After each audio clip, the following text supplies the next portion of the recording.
Beaucoup d'entrepreneurs et souvent des très petites entreprises n'arrivent pas à payer les cautions de soumission et c'est le cas souvent en Afrique, cautions exigées pour répondre à la plupart des appels d'offres.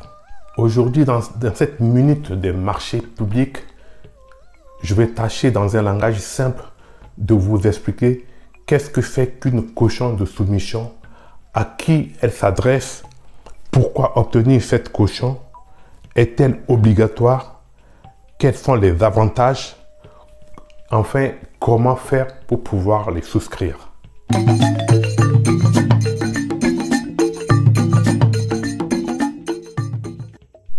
Bonjour et bienvenue sur ma chaîne. Je m'appelle Simon Alingbi, je suis fonctionnaire des finances en France et consultant en marché public.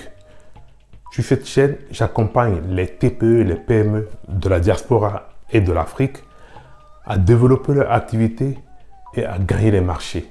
Si vous êtes nouveau sur la chaîne, abonnez-vous maintenant, activez la cloche de notification pour être averti automatiquement dès la publication des nouvelles vidéos business. C'est un contrat qui exige une garantie contre le risque que le soumissionnaire retenu n'exécute pas son contrat. C'est souvent un document qui tient sur une page délivré par sa banque ou une autre institution financière type assurance. Les paragraphes sont courts et font référence au projet auquel ils se rapportent, au montant maximum de la caution, à la procédure à suivre pour passer un appel d'offres et la durée de sa validité. En général, cette caution concerne les sociétés qui travaillent dans le secteur du bâtiment et des travaux publics.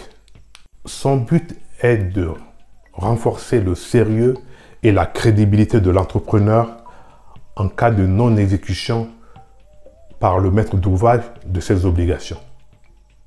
La caution de soumission n'est pas obligatoire, mais elle est souvent exigée dans le cadre d'un appel d'offres. C'est un dispositif facultatif qui fournit au pouvoir adjudicateur une sûreté quant à la bonne exécution de son contrat. La caution de soumission doit être inscrite dans l'avis d'appel d'offres pour être valide.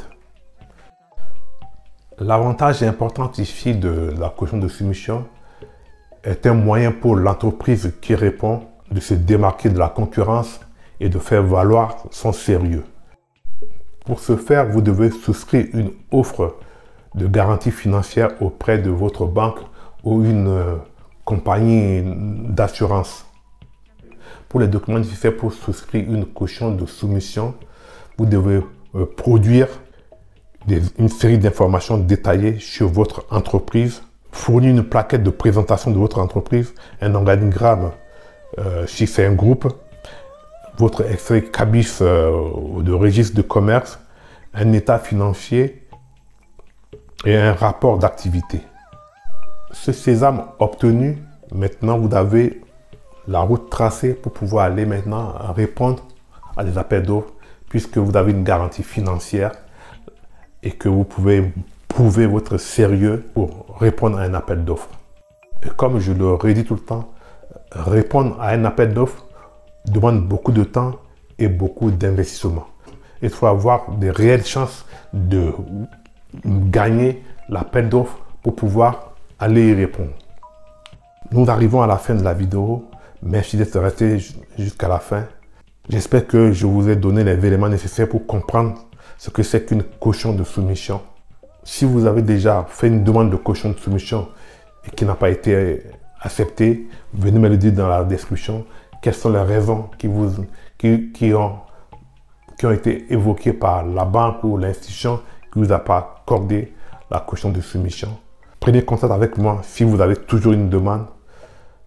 Je peux vous accompagner à préparer les étapes qui vous amèneront à obtenir votre caution de soumission, un passeport indispensable pour gagner les marchés.